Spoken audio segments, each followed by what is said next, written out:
Okay, so today we're going to look at perfect competition. We're going to look at the equilibrium position of the firms in a perfect competitive market. So, in order for equilibrium to be satisfied, there are three conditions.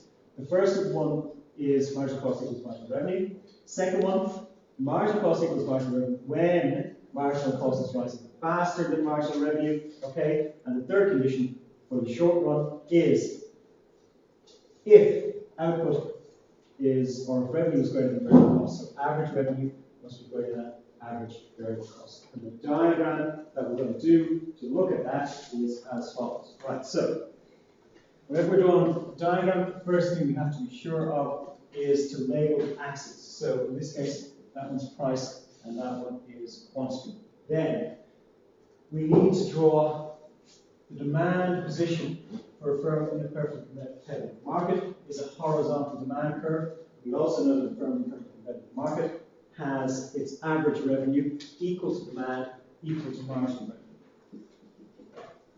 Okay, at a given price, let's call it P1.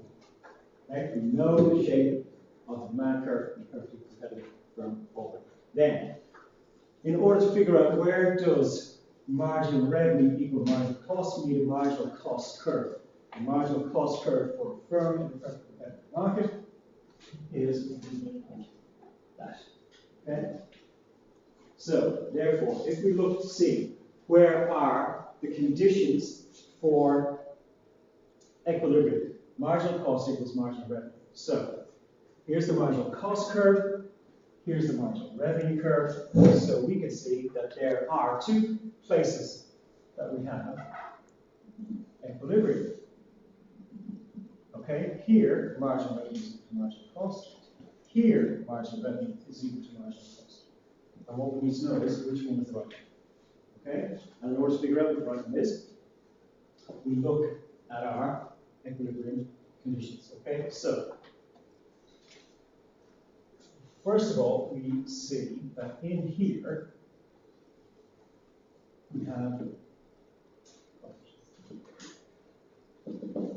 How do we know that there's profit there? We know that there's profit there because the price that the firm is receiving for the good is higher than the costs in that shaded area. Okay, so that's where we're getting profit from. Okay. If we look at the point QX, we see that marginal cost is equal to marginal revenue, QX. The problem there is that it doesn't satisfy this position. Marginal cost equals marginal revenue. When marginal cost is rising faster than marginal revenue.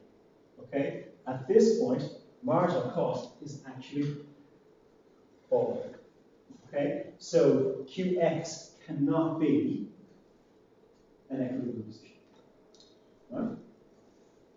If we take a look at Q1, marginal cost equals marginal revenue, which is grand, and marginal revenue is rising faster, or yeah, I think marginal cost, when marginal cost is rising faster than marginal revenue, because we're on the upturn of the marginal cost curve. So that means that the equilibrium position should be at Q1. Profit maximizing position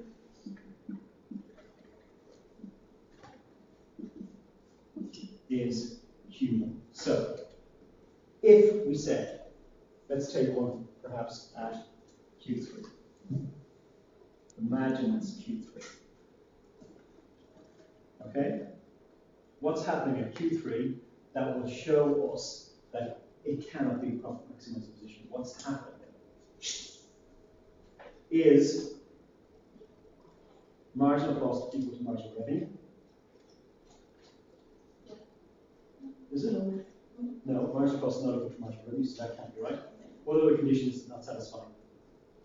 It's not satisfying the condition of rising faster. Okay? So what will tend to happen in that Q3 position? You will tend to move towards Q1.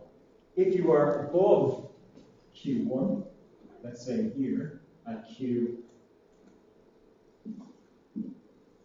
let's say, right? have we got the profit maximizing positions criteria in place? No, we don't. So therefore, what will be the tendency at Q2? To go back, to return to Q1. Okay? Yeah? So,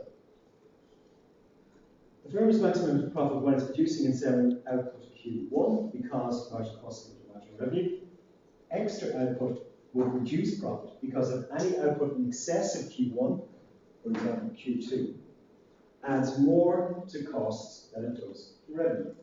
Okay? So you're not going to go higher than Q1. Yes? At Q3, you can see that there's still revenue available. So you're going to produce that extra unit. Okay? So, at Q1, we have marginal cost equal to marginal revenue. We have the point where marginal cost is rising faster than marginal revenue. The only one that's missing is, in the short run, output will only be produced if revenue exceeds variable cost. So if average revenue is greater than average variable cost. And in the short run, how can we show that Q1 is that point? And that's related to variable costs. So is average revenue greater than variable costs at Q1? Well, the answer is yes. All right. So in the short run, firms will have fixed costs that have to be paid no matter what. Okay. So you want to look, what does that look like? Right. So here's the price, here's the quantity. Here is fixed costs. So fixed costs are payable regardless of the level of output that we make. Right, we know that already.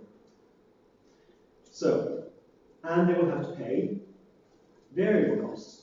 So the variable costs change with output, such as what, light, heat, rent, all that kind of stuff. So that changes the shape of the cost curve. Right? When revenue earned by a firm is greater than variable costs, then the excess is helping to pay for the fixed costs. Okay?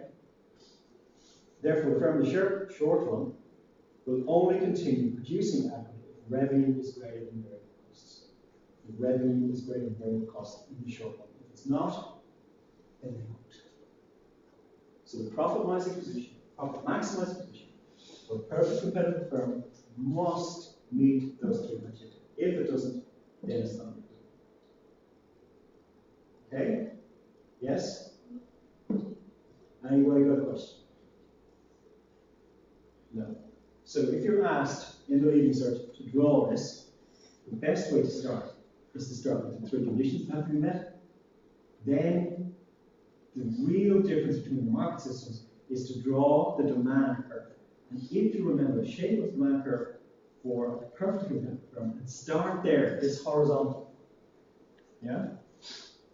That will give you the clue as to how to draw this graph. Because the ones in the other market systems, the demand curve is a different shape. Okay? So when you're trying to derive these graphs, start with the shape of the demand.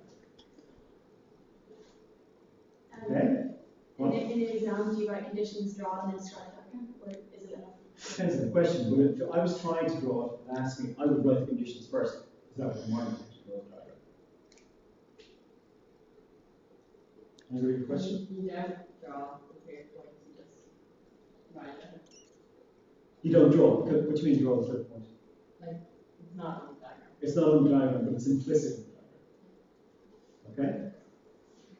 Anything else? No? Great.